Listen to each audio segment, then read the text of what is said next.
Transportation. The first mode of efficient human transportation was traveling by foot.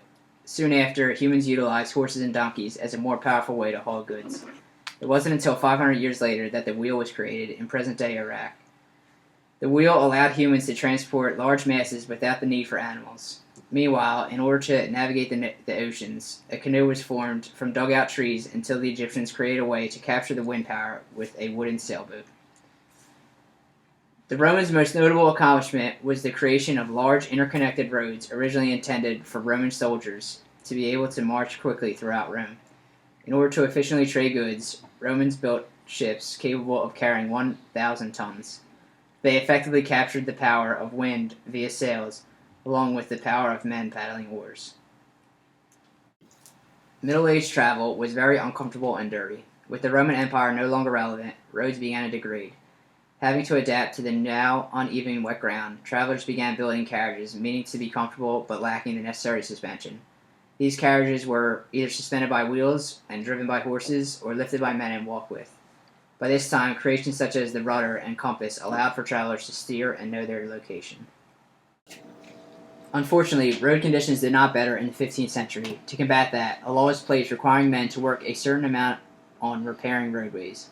By this time, the primary mode of land transportation was by horse, but most traveling was through the sea, as it was still the most effective, as long as destinations were close to the coast. 17th century means of traveling mainly consisted of wealthy people. Most people could not afford the newly invented stagecoaches, which were essentially taxis. Also, the first turnpike was only used for the wealthy because you had to pay for it.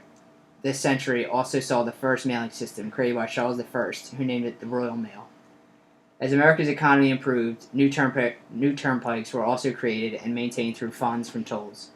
The first utilization of airspace was in the form of a hot air balloon credited to the Montgolfier brothers from France. Although innovative, there was no real use for them, being they have no means of controlling their flight directions. The best invention of this century involved creating man-made rivers called canals. These new waterways meant boats can now pass through landscapes. The 19th century introduced the first railways, which made traveling incredibly fast. For local transportation, horse-drawn trams were utilized. In response, traffic lights now operated the streets, running on gas and, in turn, often exploding. Sea travel was also revolutionized by the steamboat, outpowering the older sailboat.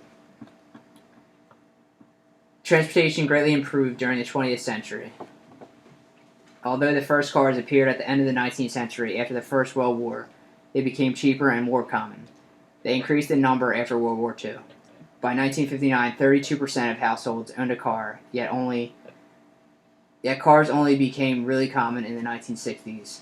By the 1970s, the majority of families owned one. In terms of legislation, the first electric traffic lights were invented in the USA in 1914. In 1919, planes began carrying passengers between London and Paris.